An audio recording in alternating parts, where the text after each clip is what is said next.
Alhamdulillahirrabbilalamin Alladzi khalaqal insana fi ahsani taqwim wa zayyanahu bil aqlis salim wa mayyaza bihi minal bahaim. Asyhadu an la ilaha illallah wahdahu la syarika lah wa asyhadu anna Muhammadan abduhu wa rasuluh. Allahumma salli wa sallim ala nabiyyina Muhammad wa ala alihi wa sahbihi wa man tabi'ahum bi ihsanin ila yaumiddin. Amma ba'd.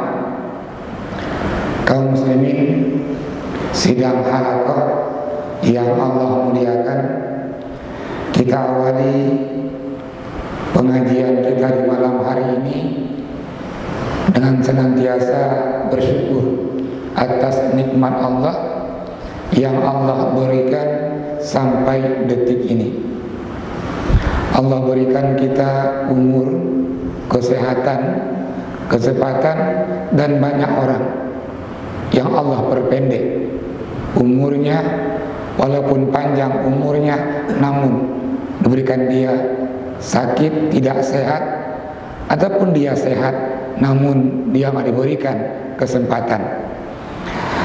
Saya awali pengajian di malam hari ini dengan sebuah hadis dari sahabat Abi Hurairah yang diriwayatkan oleh Imam At-Tirmizi. Qala Rasulullah sallallahu alaihi wasallam,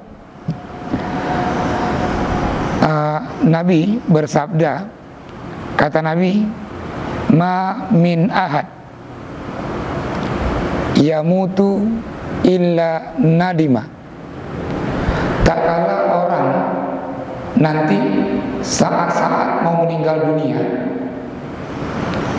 maka semua orang, kata Nabi, tanpa terkecuali semuanya menyesal. Ma min ahad yamutu illa nadima. Semua orang di saat-saat mau meninggal dunia itu semuanya menyesal. Sampai sahabat bertanya, ya Rasulullah, fama nadamatu? Ya Rasul, kenapa semua orang menyesal? Nabi menjawab, faman kana muhsinan, kalau dia itu orang yang baik. Bagaimana makna baiknya? Dia jalankan perintah Allah dan Rasulnya, dia tinggalkan larangan Allah dan Rasulnya. Itu orang yang baik. Mungkin gampang dipahami, ketika Allah perintahkan kita sholat, dia sholat. Allah perintahkan dia berpuasa, dia puasa. Allah perintahkan dia berkurban, dia berkurban. Ketika Allah larang jangan mencuri, dia nggak mencuri. Inilah orang yang baik. Nah, kata Nabi sallallahu alaihi wasallam, idza kana muhsinan, kalau orang itu orang baik, maka dia pun juga menyesal. Nadima'an la yakuna sadada. Kenapa dia menyesal? Kenapa enggak lebih banyak lagi? Tak kalah dengan dunia itu barokah sembahyang, salat, kenapa enggak dia tambah dengan salat-salat yang sunat? Kenapa dia enggak bangun di malam hari? Kenapa dia enggak duha? Ketika orang itu berkurban, pokok enggak setiap tahun dia berkurban. Pokok si go bandang, dia menyesal. Kalau dia bersedekah, pokok mie, pokok ada dulu sedekah. Maka orang-orang yang baik pun tak akan meninggal dunia, orang itu menyesal. Tengok contoh sahabat, namanya Khalid bin Walid. Ini sahabat terkenal dengan istilah, dengan lakop panggilan Saifullah al-Maslul, pedang Allah yang terhunus, yang menjadi panglima perang yang terhebat, menaklukkan Persia masa beliau. Maka masa Rasulullah, di masa Abu Bakar, ini sahabat diangkat dia menjadi panglima perang. Ratusan perang dia pimpin, ratusan perang dia menang, mengalahkan orang-orang kafir, mengalahkan orang Persia. Namun tak kalah Khalid bin Walid mau meninggalkan dunia, muncullah penyesalannya. Beliau sakit, datanglah sahabat Abu Darda radhiyallahu anhu berkunjung karena sakitnya Khalid bin Walid. Tak kalah Abu Darda masuk kamarnya Khalid bin Walid, Khalid menangis. Lantas Abu Darda bertanya, "Ya Khalid, limal buka? Kenapa engkau menangis?" Nah, jawaban Khalid bin Walid, ketahuilah, banyak perang yang saya ikuti berpuluh-puluh kali, namun hari ini saya sakit. Saya menyesal, kenapa saya enggak matinya syahid dalam perang. Dan menyesali, bahkan Nabi Ummu ketika dia berperang menaklukkan orang-orang kafir yang matinya syahid. Abu Darda cobalah menghibur Khalid bin Walid. Beliau bukalah bajunya Khalid bin Walid, nampaklah kulit dari Khalid bin Walid. Hampir setiap kulit ini ada bekas panah, bekas pedang, bekas tombak. Jangan khawatir ya Khalid, kata Abu Darda, tengoklah tubuhmu, hampir semua kulitmu ini ada tanda, tanda pedang, tanda tombak, tanda anak panah. Allah Maha tahu bahwa Adrana pejuang Allah yang berperang dengan Allah. Ini buktinya. Kata Khalid bin Walid, saya pun juga ragu, apakah ibadah saya, jihad selama ini saya amalkan, Allah terima atau tidak. Khawatir, terima pahana, kehabis baju tubuhnya dengan tanda-tanda peperangan. Namun dia pun juga khawatir, apakah Allah terima enggak pahalanya. Lantas Khalid berwasiat, ya Abu Darda, saya sangat mencintai pedang saya ini. Inilah pedang kecintaan saya. Setiap saya perang saya bawa pedang ini. Dan itu kuda saya, kata Khalid bin Walid, itu kuda kencang, larinya kuat waktu berperang. Hari ini saya mencintai kuda saya, pedang saya sedekahkan ke agama ini untuk jihad fisabilillah. Dan yang kedua, kata Khalid, saya punya rumah di Madinah. Sampaikan Khalifah Umar, rumah saya pun juga saya wakafkan. Ini penyesalan Khalid bin Walid, wafatnya tidak dalam kondisi syahid. Yang kedua, beliau pun juga ragu, apakah ibadahnya Allah terima atau tidak. Ini sahabat jumpa dengan Nabi. Yang kedua, periwayat hadis ini hadis diriwayatkan oleh Imam At-Tirmizi. Siapa Imam Tirmizi?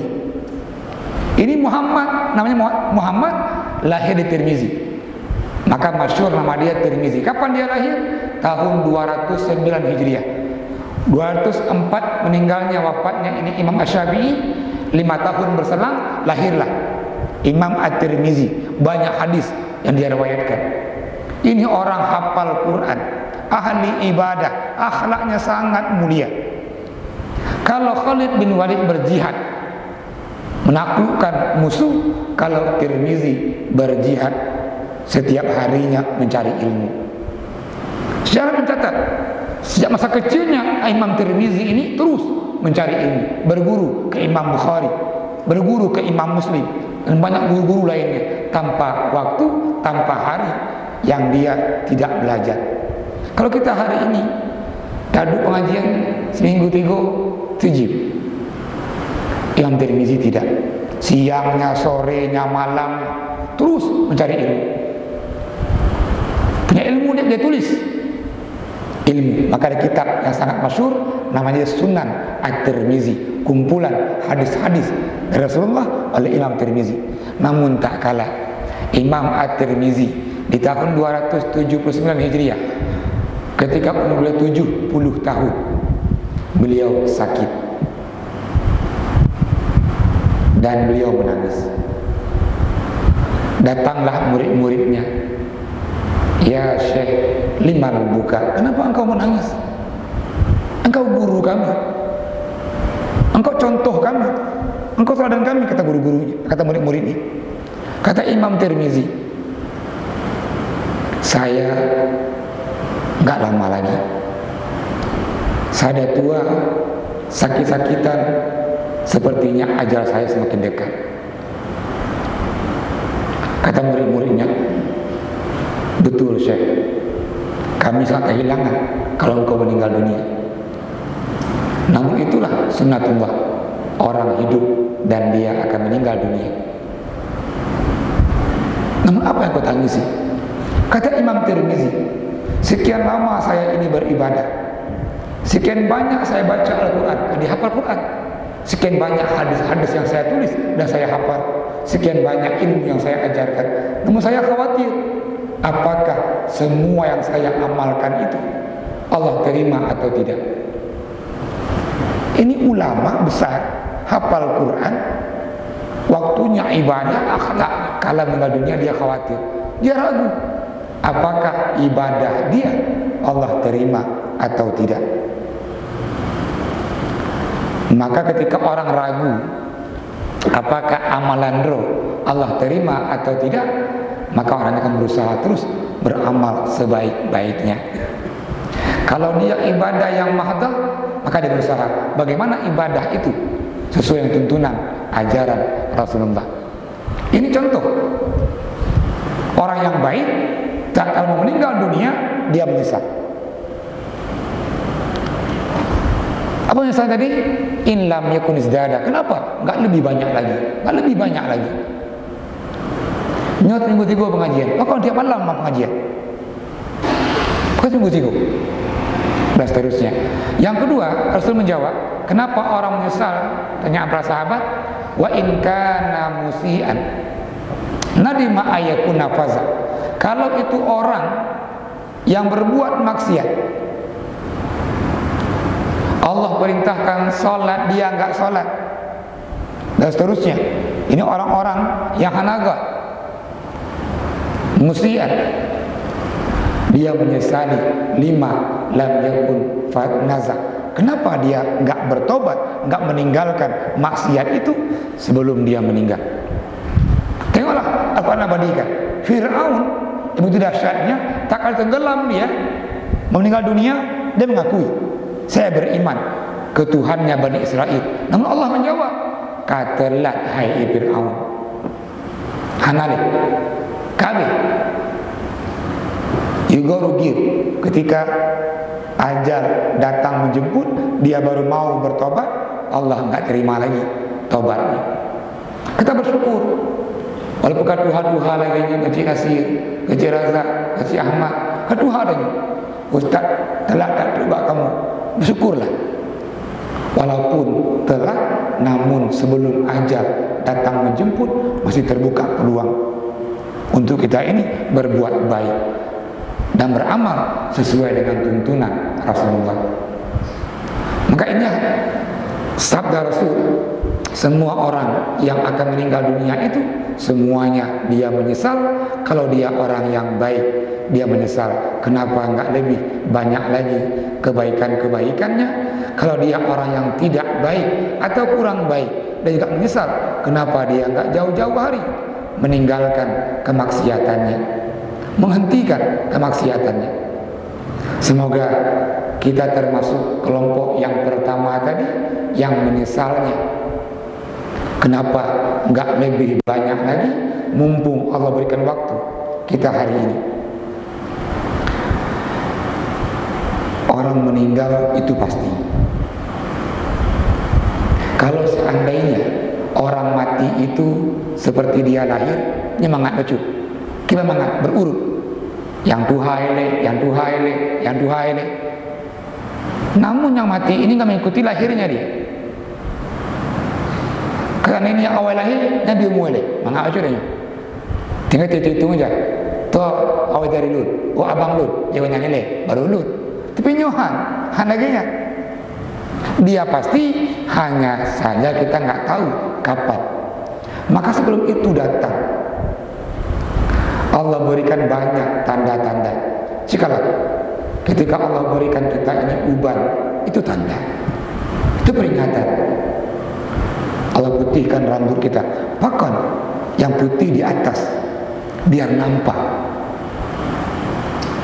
sebagai alarm. Seandainya putih di bawah kurang nampak, datuk mau jalu, mau jakru, ngata putih, tak kopi api, dia cik putih-putih. Itu alarm.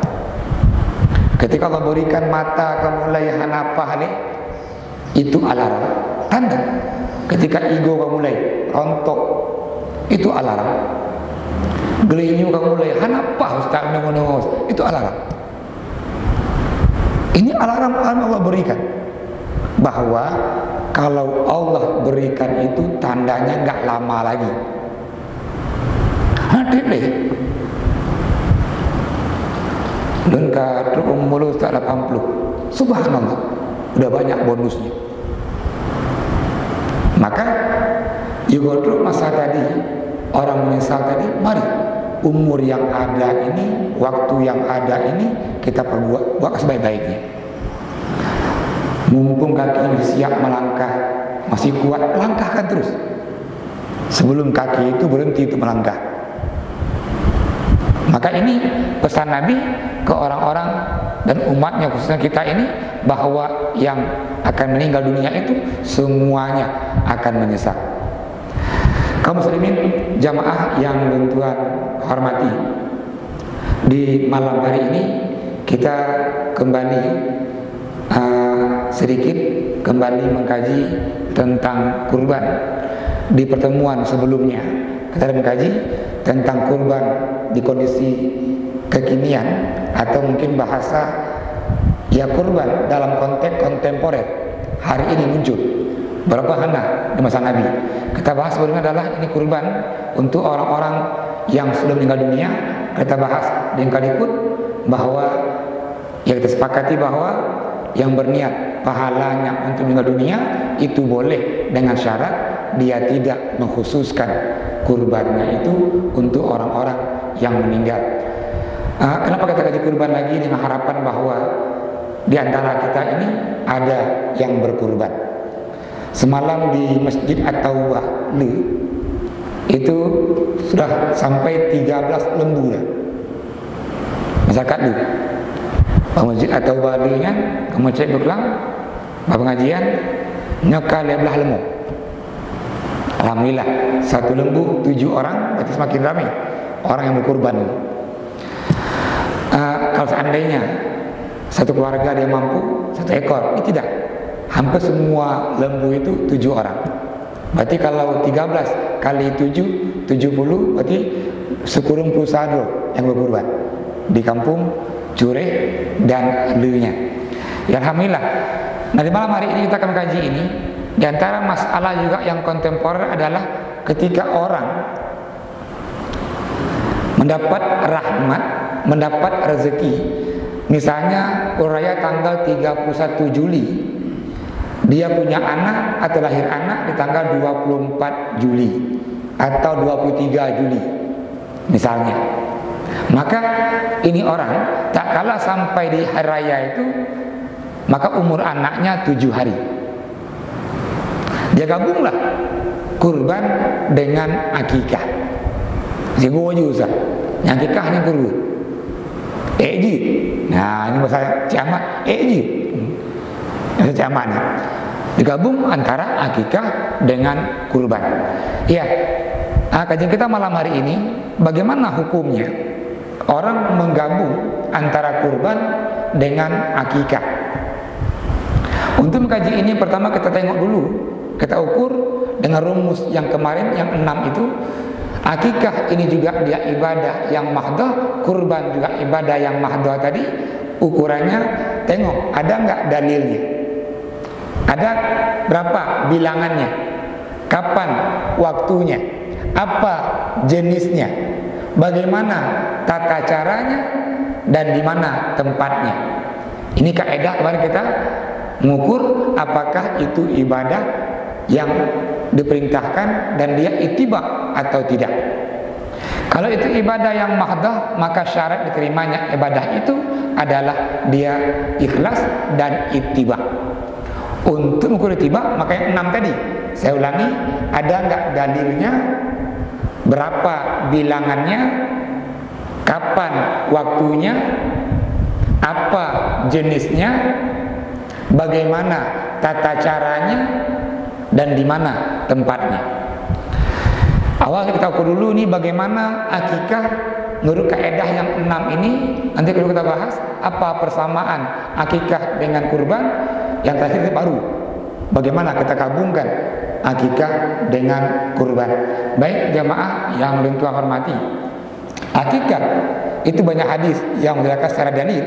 Di antaranya annan nabiyya aqqa, nabi mengakikahkan Hasan Syah, satu ekor kambing, dan juga Husain, satu ekor kambing. Ini hadis yang menjelaskan. Yang kedua, hadis menjelaskan kullu mauludin murtahanun bi aqiqatin, setiap anak yang lahir dia tergadai dengan akikahnya. Maka ini hadis yang menjelaskan perintah itu dia untuk akikah. Kalau begitu, secara dalil akikah itu ada dalilnya. Nabi akikah untuk Hasan, Nabi akikah untuk Husain, ini kan dalil. Yang kedua, berapa bilangannya? Kalau kurban, jelas bilangannya. Kalau dia kambing, umurnya setahun, setahun kedua. Kalau dia lembu, tahun kedua, tahun ketiga. Kalau dia unta, tahun kelima, genap umurnya, masuk tahun keenam. Begitupun dengan akikah.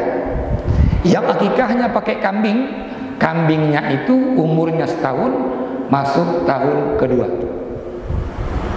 Apakah boleh akikah kita sembelih lembu? Boleh. Nyona kecil nasir si golayane 7 ron. Si golay. 7 buah kembar 7.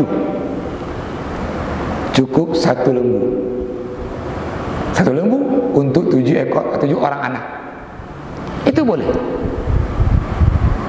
Unta pun juga boleh. Kalau begitu bilangan hewan itu kurban sama dengan akikah. Berarti boleh dengan lembu, boleh dengan unta juga. Yang ketiga, kapan waktunya kita ini akikah? Begitu lahir anaknya, sampai ini anak berumur balik, maka itulah waktu akikah. Namun afdalnya, sunnahnya, Nabi itu menjelaskan waktu akikah ini al-gulamu murtahinun bi aqiqatihi. Setiap anak tadi tergadai dengan akikahnya. Semua hadis yusbahu anhu yaumasabi, maka disembelih hewan di umur hari ke-7 kelahirannya. Itu sunnahnya. Berarti lahir tadi 24 Juli, akikah tanggal 31 waktu akikah Agustus. Yang abdul tadi di hari ke-7.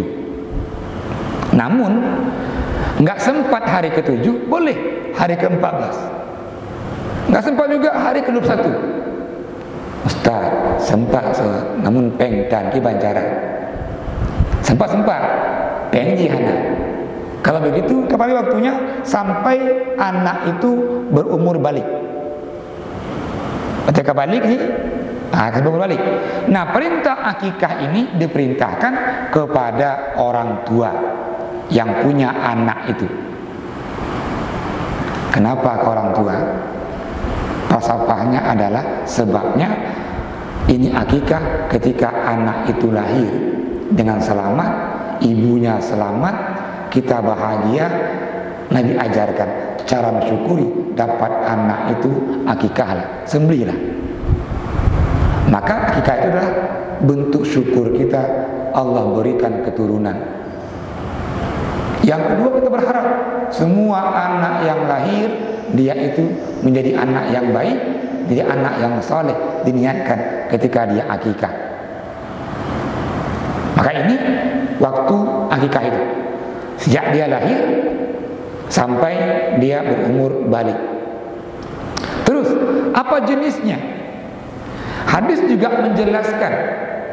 Hadis diriwayatkan oleh Imam Abi Daud dan Imam Al-Hakim dan Baihaqi, itu bunyi hadis, lil gulami syatani wa anil jariyah syah. Satu anak laki-laki, 2 ekor kambing, jenisnya laki-laki, anaknya lahir, maka kurban akikahnya 2 ekor kambing. Walil jariyah syah, satu anak perempuan, itu 1 kambing. Ini tadi jenisnya. Kalau jenis hukumnya sama dengan hukum kurban, sunnah muakkadah, sunnah mendekati wajib, sama hukumnya. Maka kalau dia laki-laki 2 ekor kambing, kalau dia perempuan 1 ekor kambing. Ini jenisnya. Nah terus yang perlu diperhatikan adalah bagaimana tata caranya. Hadis tadi menjelaskan bahwa yusbahu anhu yaumas sabi wa yusamma wa yuhlaqu ra'suhu. Di hari ke-7 anak itu lahir, maka disembelihlah 1 ekor kambing, atau kalau dia perempuan 2 ekor kambing kalau dia dari laki-laki, maka di hari itu dilengketkan namanya. Bismillahi hadza atau hadihi aqiqatu atau aqiqata fulan bin fulan, Allahu akbar, disembelih. Maka carilah nama yang baik-baik untuk anak-anaknya, disembelih, dilengketkan di hari yang ke-7. Terus apa lagi? Di hari yang ke-7 itu yuhlaku ra'suhu, dipotong rambutnya. Potong rambutnya ketika akhir, dicukur semua rambutnya. Nah apalagi ketika seorang sahabat Anas bin Malik lahir adiknya dari ayah angkatnya Abi Thalhah dan ibunya Ummu Sulaim, lahirlah anak dari 2 orang ini. Itu adik angkatnya Anas bin Malik. Anas bin Malik bawalah adiknya itu ke Rasulullah. Ya Rasulullah, tolong berikan nama adik saya ini. Rasul kenamaan anak ini dengan Abdullah bin Abi Thalhah. Lantas Nabi bertanya, ya Anas, halaka tamar, kau ada enggak buah-buahan yang manis? Faqala Anas, bala ya Rasul, saya ada. Rasul cairkan itu, maka buah itu diicapkan di lidah, di bibir anaknya atau Abdullah bin Abi Thalhah tadi. Maka di Aceh sering dicampur itu, ada garamnya, ada gulanya, ada ininya, dicapkan. Namun sunnahnya dia yang manis-manis, capkan dia, supaya apa? Hidupnya juga manis.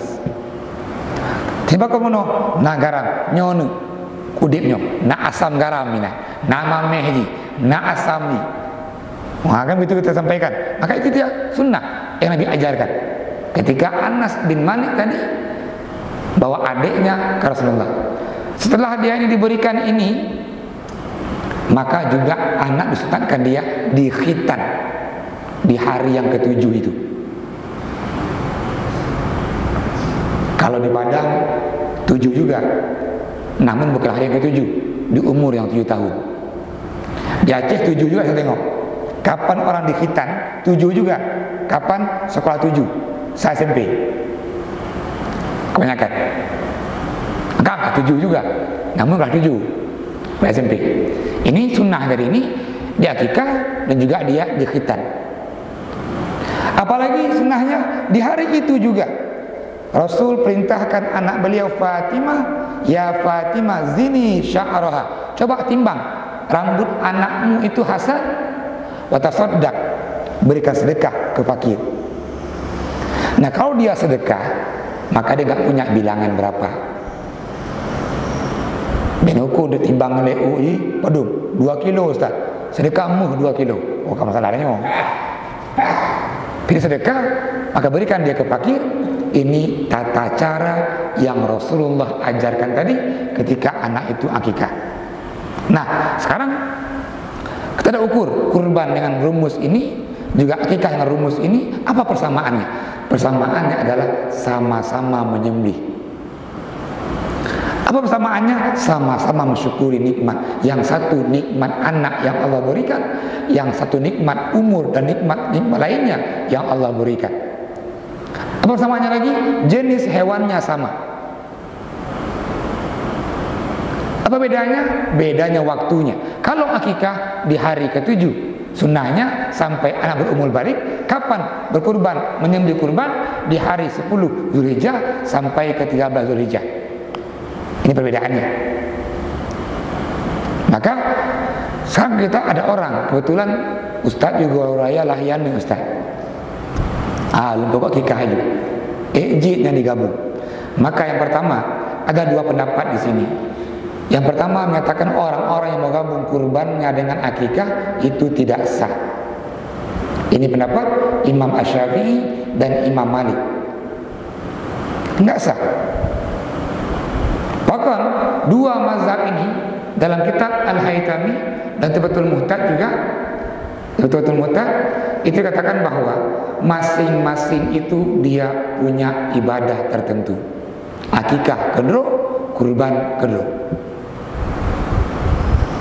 Yang kedua, alasan orang ini nggak boleh digabung adalah karena keduanya ini punya makna tersendiri. Akikah punya makna kedua, kurban punya makna kedua. Maka pendapat yang kuat dalam mazhab Syafi'i dan dalam mazhab Maliki nggak boleh digabung. Namun yang kedua, dalam mazhab Hambali dan juga sebagian Hanafiyah itu berpendapat boleh. Ikut juga Abu Hasan Al-Basri. Apa alasannya? Dua-duanya sama-sama menyembelih, maka terpasang aja niat figo aja. Namun dua pendapat yang kedua ini mengambil dalil, mengkias. Apa kiasnya? Contoh kata orang ini, ketika hari raya Idul Adha nanti, hari raya jatuh pada hari Jumat, maka orang yang pergi Jumat sunnah dia mandi wajib. Orang yang juga pergi mandi yang raya sunnah dia mandi wajib juga. Maka satu mandi boleh dua niat. Mana hubungannya? Niat itu untuk sembahyang Id dan sembahyang Jumat. Atau kedua, ketika orang datang ke masjid agak telat, nggak sempat dia tahiyat masjid, masuk ke shaf, ikut jamaah, dia niatkan juga. So jamaah itu tahiyat masjid. Artinya satu amalan boleh dua niat. Namun kalau kita jujur, sembahyang nyan bab kedua, kurban bab kedua, akikah bab kedua, dan manuk bab kedua. Maka pendapat yang kuatnya adalah jangan digabung. Kalau yang hari ini orang-orang yang mampu dan punya anak Allah berikan selamat, jangan digabung antara kurban dengan akikah. Kalau seandainya juga orang yang nggak mampu, Ustaz, sabuhlah mampu Ustaz, maka pilihan apa saya berkurban atau saya ini akikah, maka ambillah mana yang berdekatan waktunya. Kalau waktu berdekatan dengan dia akikah, contoh lagi bunuh 24 Juli lahir anak, maka ambil dulu akikah. Akikah juga tahun depan insya Allah baru kurban. Itu langkah yang lebih tepat. Kita ambil ini untuk apa? Al-khurud minal khilaf mustahab. Keluar dari khilafiyah sangat dianjurkan. Maka inilah pendapat para ulama tentang bagaimana kita ini menggabungkan antara akikah dengan kurban. Maka kuatnya, walaupun pendapat tadi boleh digabungkan dengan alasan kias-kiasnya tadi juga ke Jumat raya, maka lebih tepat sholat dia bab sendiri, mandi dia bab sendiri, kurban dia bab sendiri. Maka lebih tepat kita ambil pendapat Imam Asy-Syafi'i dan Imam Malik, orang-orang yang menggabungkan, maka dia nggak sah.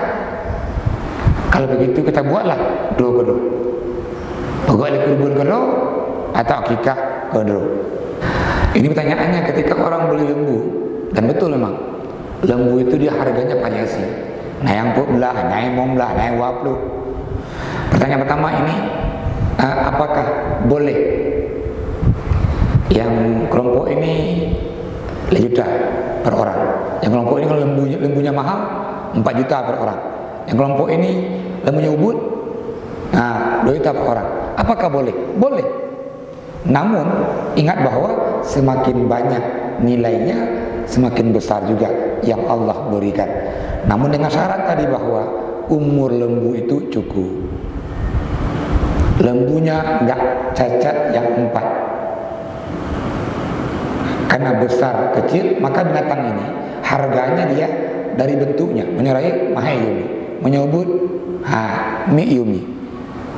Beda dengan manusia. Dak ubud tapi cara tinggi yumi. Dak raya badan tumbuh tapi hanakai hanayum sih. Nah kalau gitu manusia harganya bukan letaknya pada raya ubud, namun god hanagodnya akhlaknya. Makasih Bang. Ini pertama, jid. Yang kedua, jikalau Mbak panitia tadi ini ada panitia mengelola kurban, semua orang nyetor ke dia, dapatlah misal di ialah ini 6 lembu misalnya kurban. Kelompok 1 lembu 1 7 orang, kelompok 2 7 orang. Nah, semua orang sama menyetornya. Namun ketika dibeli oleh panitia, nah yang raya, nah yang ubud, nah yang mahal buno, nah yang agak murah baca ium, nyan kiban. Orang yang berkurban tadi diserahkan tadi uangnya itu untuk bagian dari kurban, itu dia sudah terima pahalanya. Sementara nah yang ubud, nah yang rayanya itu kan lembunya. Namun ketika lembu tadi disembelih semuanya, dagingnya tumpuk sama semua. 6 lembu penuh ditumpuk semua. Maka nanti ada nih misal 1 lembu terkumpul uang misalnya kalau 2,5 juta berapa? Dari kita kalau 6 aja 14 17 juta. Nah, kalau per orang itu dia nyetor uang 2,5 juta, maka terkumpullah satu kelompok itu 17 juta. Nah, lemau untuk iumnya 15. Lebih peng 2 juta. Nah, lemau lain lebih raih dong. Iumnya 10 yang 2 juta bunuh ijuk gede. Karena kurang. Nanti lembunya disembelih semuanya, dagingnya disatukan lagi semuanya, dibagi sama rata. Ada masalah. Bena nanti pada kala lembu tanya, "Pakon ubud tak lembu ni raya-raya lembu ni." Ini kelompok kamu ubud tak? Allah enggak menengok itunya. Maka bunyi ayat Allah la yanallahu luhumuha, enggak sampai daging-daging lembu itu kurbannya ke Allah, namun yang sampai ke Allah adalah takwanya. Mereka tipu dengan dagingnya, udah rai awalnya kamu ubud. Namun ketika orang ingin dipuji, nah ini masalahnya. Ubi raya, lembu dukuraza ubi raya. Dengar lembu dukurasiat ubud tak tahu. Tantang krik juga kan, kamu lain. Ini kacamata manusia. Namun Allah tak tengok ininya. Ikhlasnya kita tadi berkurbannya. Perintah akikah tadi dia sunnah muakkadah. Ketika dia perintahnya ini wajib, menyuhadap ubud dosa. Namun ini perintahnya sunat mendekati wajib. Artinya orang-orang yang kepingin keturunannya anak-anak yang soleh, anak-anak yang baik, maka syarat dari ini, tengok Nabi Ibrahim contoh kan, lahir anak, Nabi Ibrahim bersyukur supaya mendapatkan dia keturunan anak-anak yang baik, yang soleh. Maka juga antara cara usaha orang tua untuk mendapatkan anak yang soleh, lahir anak itu, maka dia akikah. Akikahnya bagiannya adalah mencukur rambut itu. Nah ketika orang nggak mau cukur rambut anaknya, nggak mau akikah anaknya, ya berarti dia nggak kepingin anak-anaknya yang soleh, anak-anaknya yang baik. Namun secara hukum dia tidak berdosa. Anak haru. Ini secara hukum lagi enggak? Ini pertanyaannya ketika ada binatang kurban yang kita pilih untuk kurban, tanduknya patah mungkin, atau kukunya juga copot ke satu atau kurang kukunya, apakah boleh hewan itu dipakai untuk hewan kurban? Yang pertama kuncinya, kita ini berkurban pilihlah mana yang paling kita cintai, yang paling kita sayangi. Tengoklah Nabi Ibrahim alaihissalam. Bukankah Nabi menunggu Ismail itu bertahun-tahun, hampir tiap pagi, tiap sore, tiap malam berdoa, Rabbi habli minas salihin. Lahir anaknya, Nabi Ibrahim sangat gembira, sangat sayang ke Ismail. Maka Allah perintahkan Nabi Ibrahim menyembelih Ismail. Ini anak yang paling kesayang, paling kecinta.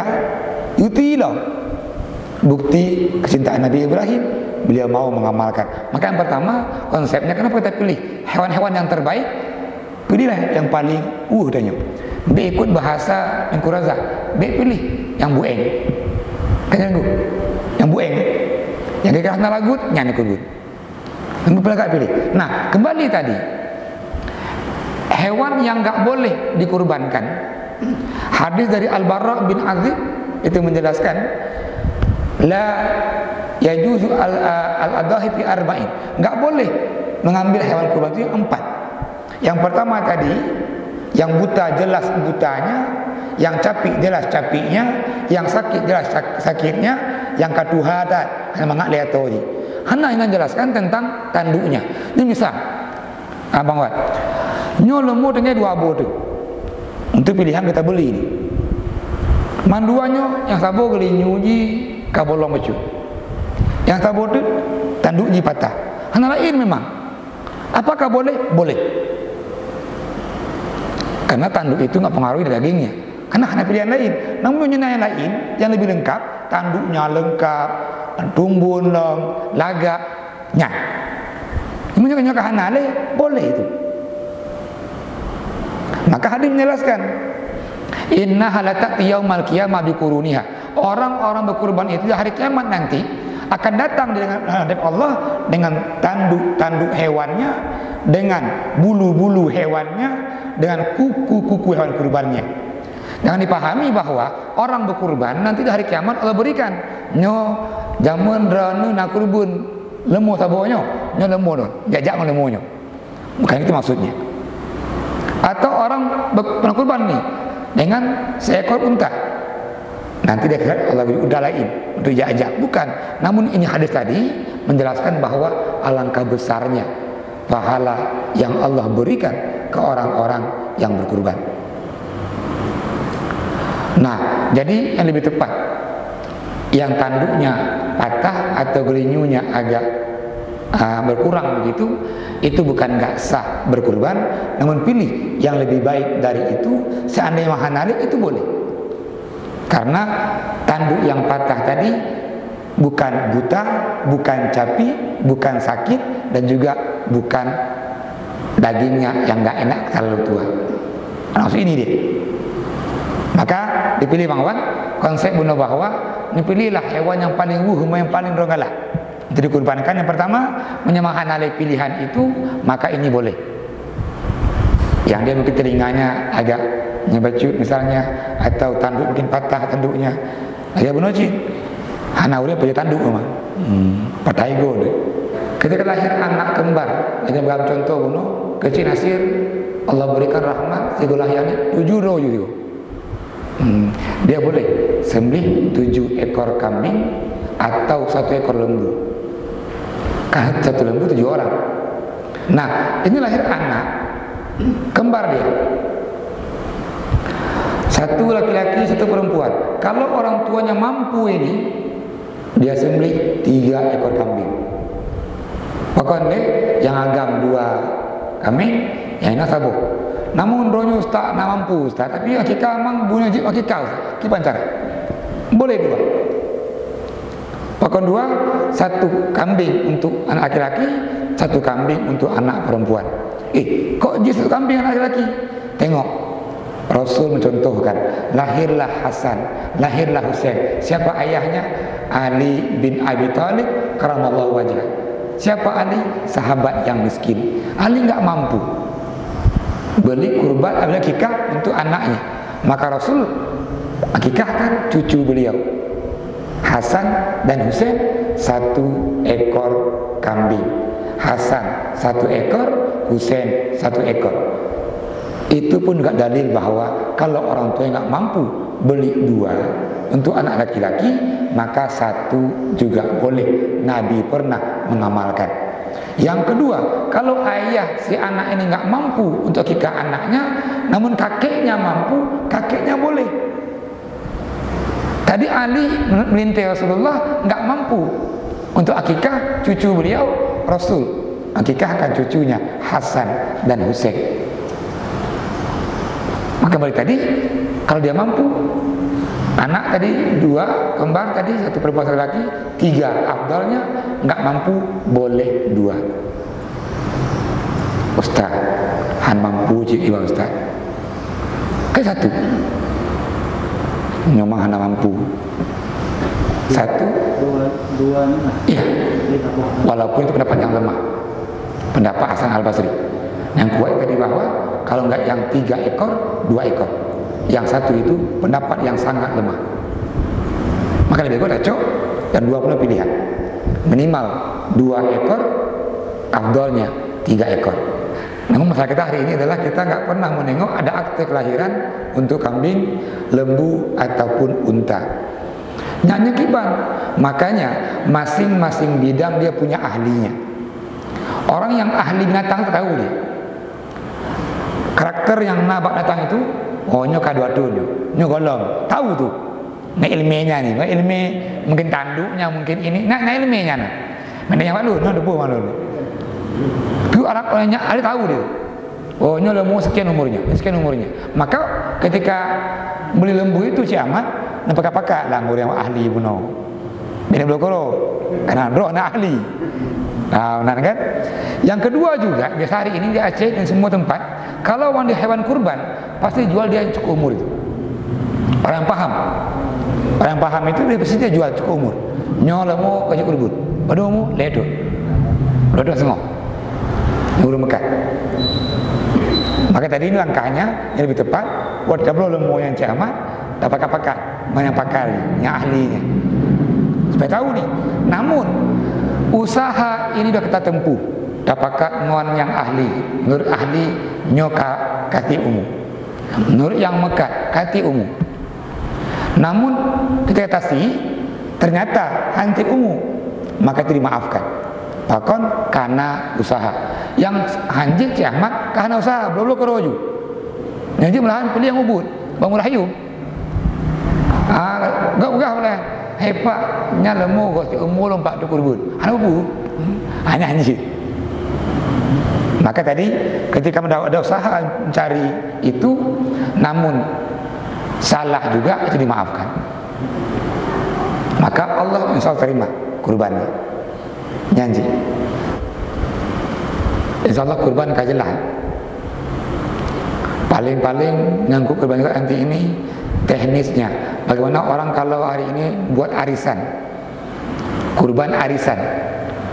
Nah mungkin 10 orang dia arisan selama 10 tahun. Nah tahun pertama yang dicabut nanti dia dapat 1 ekor kambing misalnya. Tahun kedua seterusnya, apakah itu boleh? Atau nanti ke depan kita akan bahas penutup mungkin tentang kurban ini, yang kita akan pindah ke bab yang lainnya. Dan insya Allah ini bagaimana kita menggabungkan akikah dengan kurban, nyokajelah alhamdulillah. Bagaimana orang yang berkurban niatnya untuk yang kali umum, itu pun kajelah yang kali ikut insya Allah. Dan ke depan kita ini mungkin adab atau tata cara orang berkurban ini supaya sempurna ibadahnya, apa adab-adabnya yang perlu diperhatikan. Dan kita tambahkan juga dengan hal-hal yang lain yang kira-kira memang perlu ditanyakan dan kita bahas. Terima kasih.